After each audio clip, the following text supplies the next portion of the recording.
नमस्कार, मैं हूं नकमा और आप देख रहे हैं एनडीटीवी दुनिया। हमारी लीड स्टोरी आज की ऐसे फ्रॉड से जुड़ी हुई है जिसने दुनिया को चौंका दिया है।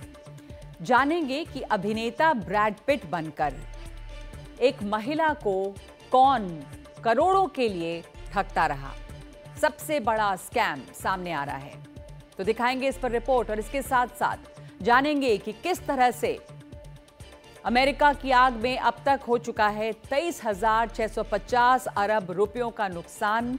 अमेरिका में आग अब तक धधक रही है और साथ साथ बात सीज फायर की बातचीत के बीच भी क्यों इजराइल के हमले नहीं थम रहे हैं, और आखिर कौन हैं ये टिकटॉक के अमेरिकी शरणार्थी।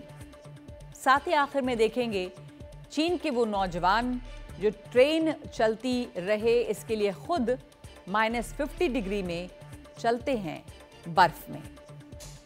लेकिन सबसे पहले बात करते हैं एक बड़े स्कैम की। हॉलीवुड के मशहूर एक्टर हैं ब्रैड पिट। एक फ्रेंच महिला से कैसे ब्रैड पिट के नाम पर 7 करोड़ से ज्यादा रुपए ठगे गए।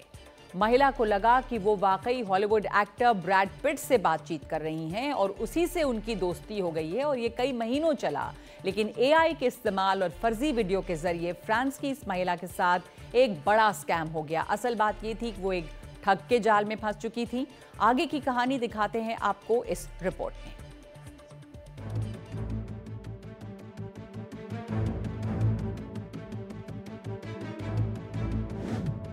जब ये तस्वीर सामने आई तब उस फ्रेंच महिला एन को पता चला कि उसके साथ कितना बड़ा फ्रॉड हुआ है। तस्वीर में मशहूर अभिनेता ब्रैड पिट अपनी नई गर्लफ्रेंड के साथ दिख रहे हैं, जबकि एन को तो ये लग रहा था कि ब्रैड पिट के साथ उसकी ही शादी होने वाली है। लगभग 8 बरसों की कानूनी लड़ाई के बाद एंजेलिना जोली और ब्रैड पिट अब अलग हो गए हैं। एन के मुताबिक इसी तलाक की वजह से बैंक खाता इस्तेमाल न करवाने की वजह बताकर ब्रैड पिट ने एन से लगभग $8.5 लाख अपने खाते में डलवा लिए, लेकिन ये सब कुछ फ्रॉड निकला। एन को लग रहा था कि 2023 से संदेशों के जरिए उनकी जिस ब्रैड पिट से बात हो रही है वो असली है और वाकई कैंसर का मरीज है और उसे इलाज के लिए पैसों की सख्त जरूरत है। एन को कुछ तस्वीरों से ये भी यकीन हो गया, लेकिन ये तस्वीरें एआई का इस्तेमाल करके बनाई गई थीं। एन का अपने करोड़पति पति से तलाक हो गया। तलाक के बाद मिले लाखों डॉलर भी हाथ से निकल गए और जिस आदमी से शादी का सपना देखा वो भी नकली निकला। एन ने सोचा था कि हॉलीवुड के मशहूर एक्टर ब्रैड पिट से उसकी शादी हो रही है, लेकिन सच ये था कि ये ब्रैड पिट नहीं, एआई के जरिए बनाए गए ब्रैड पिट थे। एआई के जरिए धोखाधड़ी का इस तरह का ये पहला बड़ा मामला है जिसमें पीड़ित की भावनाएं भी शामिल हैं, लेकिन कंपनियों पर हमले करके उनको ठगने और उनसे फिरौती वसूलने का काम बरसों से चल रहा है। 2021 में अमेरिका के एक बड़े पाइपलाइन ऑपरेटर पर साइबर हमला हुआ। बताया जाता है कि पाइपलाइन ऑपरेटर के सिस्टम को दुरुस्त करने के लिए हमलावर को $44 लाख दिए गए। एक बड़ा मामला एसिलियन के डेटा पर हमले का है, जब हमलावर ने कई अहम जानकारियां अपने कब्जे में ले ली। इस मामले को सुलझाने पर एसिलियन को कई लाख डॉलर खर्च करने पड़े थे। ठगों के पास कई तरीके होते हैं जो वो व्यक्ति और कंपनी के हिसाब से इस्तेमाल करते हैं, जैसे फिशिंग मामला जिसमें किसी की लेन देन से जुड़ी सारी निजी जानकारी चुरा ली जाती है। निजी पहचान पर हमला होता है जिसमें किसी के कागजों की पूरी जानकारी चुराकर बैंक खाते खोले जाते हैं, लोन लिए जाते हैं और गैर कानूनी लेन देन होते हैं।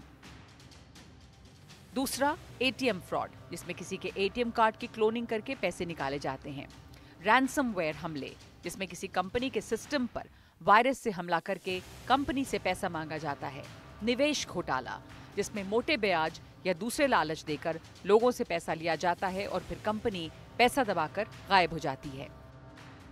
हाल के दिनों में डीप फेक के भी बहुत सारे मामले सामने आए, जिनमें किसी जाने पहचाने लोगों की शक्ल, सूरत और आवाज की हूबहू नकल करके धोखाधड़ी की गई। लेकिन ब्रैड पिट वाले मामले ने तो सभी को पीछे छोड़ दिया। इसमें एआई की मदद से धोखाधड़ी के कई रास्ते एक साथ इस्तेमाल किए गए। पीड़ित महिला ने न सिर्फ अपने पैसों से हाथ धोए, बल्कि उनकी भावनाएं भी बुरी तरह से आहत हुई। राष्ट्रपति यून सुक योल को लेकर काफिला सियोल के डिटेंशन सेंटर पहुंच गया है। साउथ कोरिया के राष्ट्रपति को लगातार राजनीतिक संकट का सामना करना पड़ रहा है। उनको देश के भ्रष्टाचार जांच कार्यालय ले जाया गया है, जहां वो गिरफ्तारी के बाद से थे। आज बड़ी मुश्किल से उनकी गिरफ्तारी हो सकी है।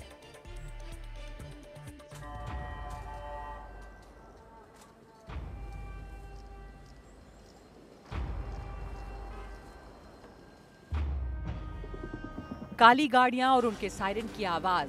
इस काफिले में दक्षिण कोरिया के राष्ट्रपति यून सुक योल की कार है। उनको जांच एजेंसी के कार्यालय ले जाया जा रहा है।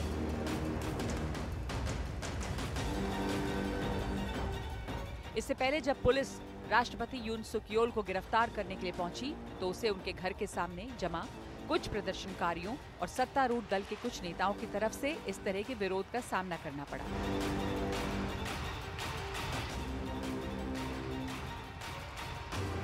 बुधवार को लगभग 3000 सुरक्षा कर्मचारी राष्ट्रपति के घर के आसपास लगाए गए।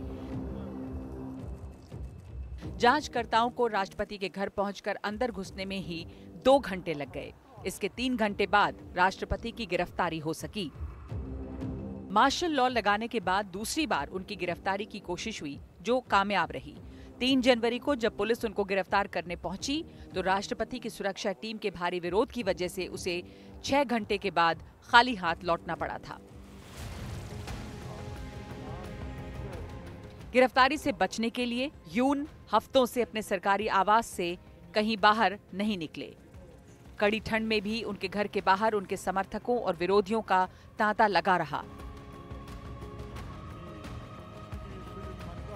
अब गिरफ्तारी के बाद उनका राजनीतिक भविष्य क्या होगा, ये तय करने में ज्यादा वक्त नहीं लगेगा। हालांकि उनको लेकर आम लोगों की राय बंटी हुई है।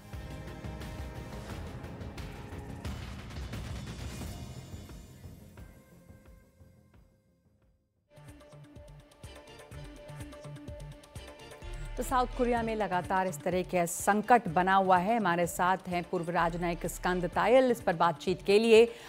दक्षिण कोरिया में जो कुछ इस वक्त चल रहा है और अब जाके गिरफ्तारी हुई है राष्ट्रपति की, किस तरह का पॉलिटिकल टर्मोइल वहां पे जो हलचल है, आप क्या देखते हैं आने वाले दिनों में? ये मामला लगातार उछल रहा है।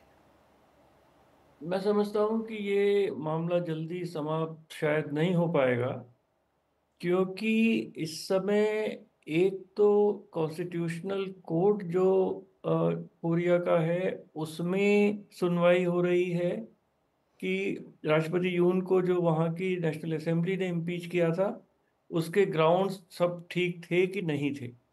और अगर वो कोर्ट ये कहता है कि उसके ग्राउंड्स ठीक नहीं थे, तो वो इम्पीचमेंट का ऑर्डर खत्म हो जाएगा और राष्ट्रपति यून फिर राष्ट्रपति बन जाएंगे। तो एक तो कार्रवाई ये चल रही है, और दूसरा अब क्रिमिनल जो करप्शन इन्वेस्टिगेशन ऑफिस है, उसने उनके ऊपर चार्ज लगा के उनको आज सुबह अरेस्ट कर लिया। वो 3 जनवरी से प्रयत्न कर रहे थे। उसकी अलग सुनवाई होगी, और जी। इसमें राष्ट्रपति यून के जो लॉयर्स हैं वो कह रहे हैं कि करप्शन इन्वेस्टिगेशन ऑफिस का कोई जुरिस्डिक्शन नहीं है, क्योंकि चार्ज ट्रीजन का है, चार्ज इंसरेक्शन का है, और ये एजेंसी तो केवल करप्शन ही देख सकती है।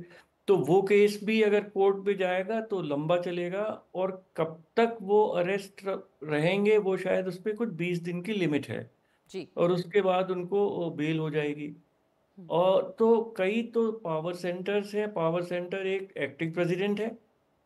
जब तक कॉन्स्टिट्यूशन कोर्ट अपना फैसला नहीं सुनाता, तब तक राष्ट्रपति यूं सस्पेंडेड रहेंगे और वो एक्टिंग प्रेसिडेंट चलाएंगे, जो पहले उनके वित्त मंत्री थे। दूसरा पावर सेंटर नेशनल असेंबली है, और वो दूसरी पार्टी कंट्रोल करती है, जो प्रेसिडेंट यून की पार्टी नहीं है। जी। तो एक प्रशासनिक गतिरोध तो उस देश में काफी दिन चलेगा, तो जब इसका तक कि असर जो है वहां पर कैसे दिख रहा है? खास करके लोगों की ओपिनियन जो वो काफी बटी हुई है, और राष्ट्रपति को लेकर आम जनता में उनकी जो पॉपुलैरिटी है वो किस तरह की है? देखिए, ध्रुवीकरण तो वहाँ बहुत है सोसाइटी में, जो जो पूरा इस समय वहाँ चल रहा है वो वही ध्रुवीकरण दिखाता है। क्योंकि जिस तरह की राजनीति वहाँ है, राष्ट्रपति का टर्म 5 साल का है, नेशनल असेंबली का टर्म 4 साल का है, राष्ट्रपति एक पार्टी के हैं, नेशनल असेंबली दूसरी पार्टी कंट्रोल करती है। जी। पर जो अभी शुरू में 75% लोग राष्ट्रपति यून के खिलाफ थे और उनकी पार्टी हम्म। पीपल्स पार्टी के खिलाफ थे, पर अभी जो उन्होंने समझाने के प्रयत्न किया, उनके पार्टी के जो लोग थे वो गांव गांव गए, घर घर गए, कि वहाँ प्रशासनिक पैरालिसिस बिल्कुल हो गई थी, क्योंकि नेशनल असेंबली कोई राष्ट्रपति को कुछ काम ही नहीं करने दे रही थी। कोई उनका हम्म। अपॉइंटमेंट तो हो, कोई उनका जी। बजट हो। हम्म। तो समय करीब लेटेस्ट दिखा रहा है कि करीब 40% लोग कोरिया के अब शायद समझ रहे हैं कि उन्होंने मार्शल लॉ क्यों लगाया। हम्म। और केवल 42% लोग, जो दूसरी पार्टी डेमोक्रेटिक पार्टी है, उसको सपोर्ट कर रहे हैं। जी। तो तो बहुत ही गतिरोध वहाँ की राजनीति में भी आने वाला है बिल्कुल। और और वहाँ के प्रशासन में भी आने वाला है। बिल्कुल, आपने सही कहा कि बहुत एक तरह से बराबरी से बंटवारा हुआ हुआ है, काफ़ी ध्रुवीकरण है। नेशनल असेंबली किसी और के कंट्रोल में है, एक्टिंग प्रेसिडेंट दूसरी पार्टी के हैं। धन्यवाद आपका स्कंद तायल। एक ध्रुवीकरण दिख रहा है वहाँ पर, लेकिन ये ज़रूर दिख रहा है कि लोगों को शायद अब समझ में आया है कि वहाँ पे मार्शल लॉ क्यों लगा था, और कुछ लोग जो हैं वो संख्या बढ़ी भी है जो राष्ट्रपति के पक्ष में भी हैं। और अब बात करते हैं हम अमेरिका की। अमेरिका की आग जो कि थमने का नाम नहीं ले रही है। कैलिफोर्निया में जबरदस्त आग से अब तक 25 लोगों की मौत की खबर है और लगातार वहां पर आग जो है फैलती जा रही है। एक एक करके आपको तस्वीरें दिखाते हैं कि कितना यहां से नुकसान हुआ है। आग से जो नुकसान हुआ है वो इस तरह की तस्वीरों से इसका अंदाज़ा लग सकता है। तकरीबन 12,000 इमारतों को नुकसान पहुंचा है। पैलिसेड्स की आग में 8 लोगों की जान गई है और ईटॉन की आग में 17 लोगों की जान गई है। 30 लोगों का अब तक कोई पता नहीं चला है। आग से होने वाले नुकसान का आंकड़ा बढ़कर अब 23,650 अरब रुपए तक पहुंच गया है। लोग मलबे में अपना सामान तलाश रहे हैं, अपनी यादें तलाश रहे हैं। 90,000 घरों में एकदम अंधेरा है क्योंकि बिजली नहीं है। कहीं आग न लग जाए तारों के टकराने से, फिर इसे टालने के लिए बिजली विभाग ने लाइन काट दी है। तेज हवाओं की वजह से इसका खतरा और भी बढ़ गया है। लॉस एंजलिस इलाके से पुलिस ने 9 लोगों को लूटपाट के आरोप में पकड़ा है। इनमें से एक गिरोह पर खाली कराए गए घर से एक एमी अवार्ड चुराने का आरोप है। 2 और चोरों ने कुछ घरों से $2 लाख से ज़्यादा का सामान चुरा लिया है। 3 लोगों को आग लगाने के शक में गिरफ्तार किया गया है। पुलिस ने जो फुटेज जारी की है उसमें ये लोग आग लगाते दिख रहे हैं, जो देखते देखते तेज हो जाती है। तीनों में से एक के पास लाइटर था। हालांकि ये तीनों लोग हादसे वाले इलाके से बाहर पकड़े गए हैं। तो अमेरिका की आग पर अभी तक काबू नहीं पाया गया है। एक ब्रेक ले रहे हैं हम एनडीटीवी दुनिया में, और उसके बाद खबरें दुनिया के कुछ और इलाकों से।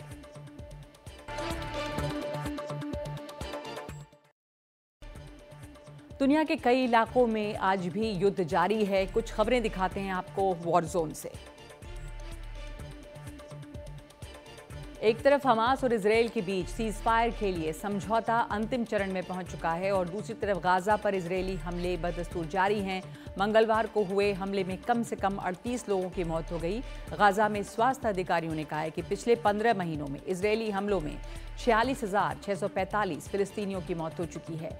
खबरों के मुताबिक हमास सीज फायर के लिए राजी हो गया है और पहले चरण में महिलाओं और बच्चों समेत 33 बंधक रिहा किए जाएंगे।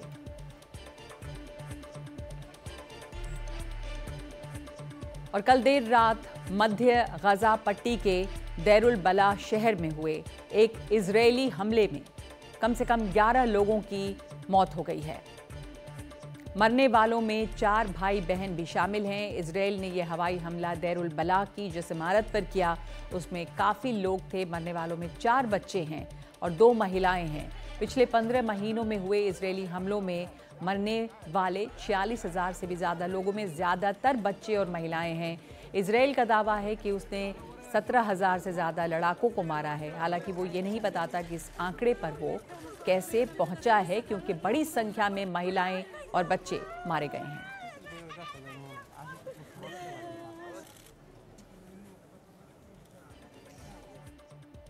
और अब कुछ और अहम खबरें दुनिया के कोने कोने से। मेक्सिको की राजधानी के दक्षिण में हुइत्ज़िलाक में अपराधियों की गोलीबारी में 5 लोगों की मौत के बाद एक सन्नाटा फैला हुआ है। स्कूल और ज्यादातर दुकानें बंद हैं।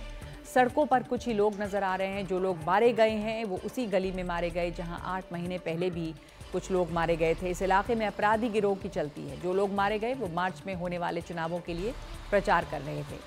तभी 2 गाड़ियों में आए बंदूकधारियों ने उनकी हत्या कर दी। हिंसा की वजह से इस इलाके में कि 20,000 लोग हमेशा डर के साए में रहते हैं।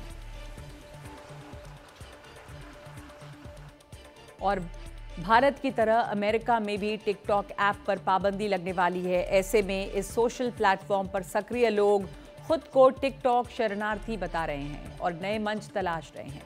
अमेरिका में टिकटॉक पर पाबंदी लगने के मुकदमे की सुप्रीम कोर्ट सुनवाई कर चुका है।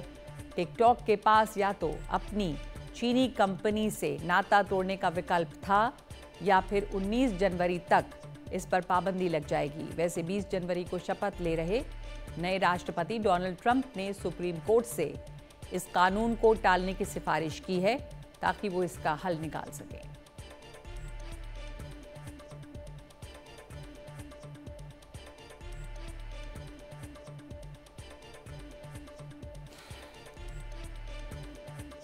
और अब आज का वीडियो में आपको दिखाते हैं चीन के दूर दराज इलाके की तस्वीर। उत्तर पश्चिम में इतनी बर्फबारी में भी मोहे शहर से मुसाफिर और मालगाड़ियां आसानी से आती जाती रहें, इसका जिम्मा इन नौजवानों पर है।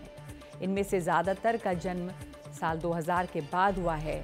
इस इलाके में तापमान 0 से 50 डिग्री नीचे तक पहुंच जाता है।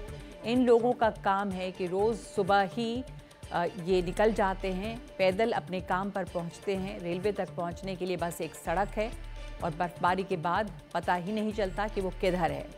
इन लोगों को तकरीबन 2 किलोमीटर तक पैदल चलना पड़ता है और कई बार 100 किलो सामान लेकर।